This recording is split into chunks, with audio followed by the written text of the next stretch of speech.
सभी को जय यीशु की। मैं दीपा एक बार फिर एक नए जोश, एक नए उत्साह, एक नए प्रोत्साहन और एक नए टॉपिक के साथ आज आप लोगों के सामने हाजिर हूँ। आज हम बात करेंगे कि प्रार्थना कब, क्यों और कैसे करनी चाहिए और ये प्रार्थना है क्या। तो आइए हम बात करते हैं सबसे पहले कि प्रार्थना क्या है।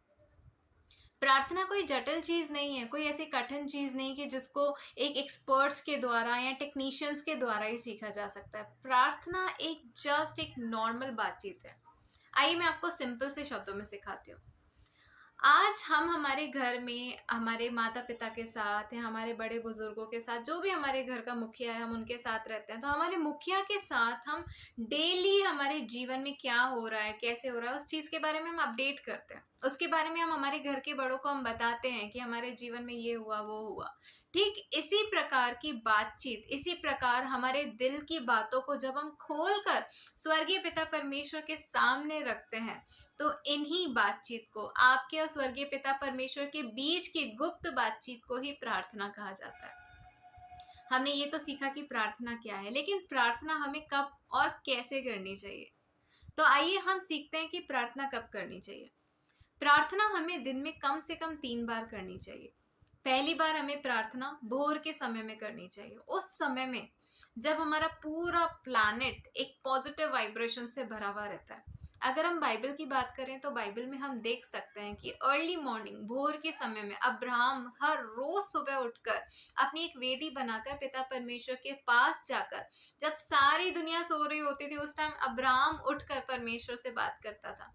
और इस समय में की गई अब्राहम की हर एक दुआ परमेश्वर कबूल करते थे, क्योंकि परमेश्वर को दिखता है कि तुमने सुबह की शुरुआत मेरे साथ करी। दूसरी प्रार्थना हमें दोपहर में करनी चाहिए, क्योंकि दोपहर में हम कई बार बाइबल में पढ़ सकते हैं कि शैतान की शक्तियां एक्टिव होना शुरू हो जाती हैं। कई लोग दिन दोपहरी में ऐसी क्रियाएं करते हैं जो हमारे ऊपर कहीं ना कहीं असर डालना शुरू करती हैं। उन असर से बचने के लिए, उन सारी चीजों से प्रोटेक्शन के लिए हमें दिन में प्रार्थना करनी चाहिए। और एक प्रार्थना हमें हमेशा संध्या काल के समय करनी चाहिए, क्योंकि हम देखते हैं कि उजियाले से हमारा संसार अंधेरी की तरफ बढ़ रहा होता है। इसका मतलब है अंधकार में फैलने वाली हर शक्ति से प्रोटेक्शन के लिए हमें संध्या काल के पहर हमें प्रार्थना करनी चाहिए। हमने ये तो सीखा कि प्रार्थना क्या है और प्रार्थना हमें कब करनी चाहिए। लेकिन सबसे इम्पॉर्टेंट बात यह है कि अगर आप अपनी प्रार्थना कर रहे हैं तो आपकी प्रार्थना का जवाब तभी आता है जब आप अपनी प्रार्थना सही ढंग से करते हैं। तो आइए बाइबल के वचन से सीखते हैं कि हमें प्रार्थना किस प्रकार से करनी चाहिए। हम मत्ती के अध्याय 6 में जाते हैं तो 6 के 5 में लिखा है, जब तू प्रार्थना करे तो कपटियों के समान न हो, क्योंकि लोगों को दिखाने के लिए आराधनालयों में और सड़कों के मोड़ों पर खड़े होकर प्रार्थना करना उनको अच्छा लगता है। मैं तुमसे सच कहता हूँ कि वे अपना प्रतिफल पा चुके हैं। परंतु जब तू प्रार्थना करे तो अपनी कोठरी में जा और द्वार बंद करके अपने पिता से जो गुप्त में है प्रार्थना कर। तब तेरा पिता जो गुप्त में देखता है तुझे प्रतिफल देगा। प्रार्थना करते समय अन्य जातियों के समान बकबक ना करो, क्योंकि वे समझते हैं कि वे बहुत बोलने से उनकी बहुत सुनी जाएगी। तो देखा मेरे प्रियो, साफ साफ शब्दों में हमसे बाइबल बात करती है। बाइबल हमें कहती है कि हम अक्सर ऐसे लोगों को देखते हैं जो बस कह रहे होते हैं, बोल रहे होते हैं, अपने शब्दों को स्ट्रेच कर रहे होते हैं, लेकिन उनके मन की कोई भी फीलिंग उनके वर्ड्स के साथ मैच नहीं कर रही होती है। तो हमें बकबक करते हुए हमें लंबी चौड़ी प्रार्थना नहीं करनी है। क्योंकि एक बात आप याद रखें, जब भी आप प्रार्थना करते हैं आपका स्वर्गीय पिता परमेश्वर आपके मन में छुपी हुई बात को बहुत अच्छे से जानता है कि आप क्या मांगने वाले हैं। लेकिन क्योंकि पिता परमेश्वर चाहता है कि तुम मेरे पास हो, तुम मुझसे बात करो, तुम्हारे टेंशन में मैं तुम्हारा दोस्त हूं, और उस दोस्ती की फीलिंग को, उस अपनेपन की फीलिंग को प्रभु आपको फील कराना चाहता है।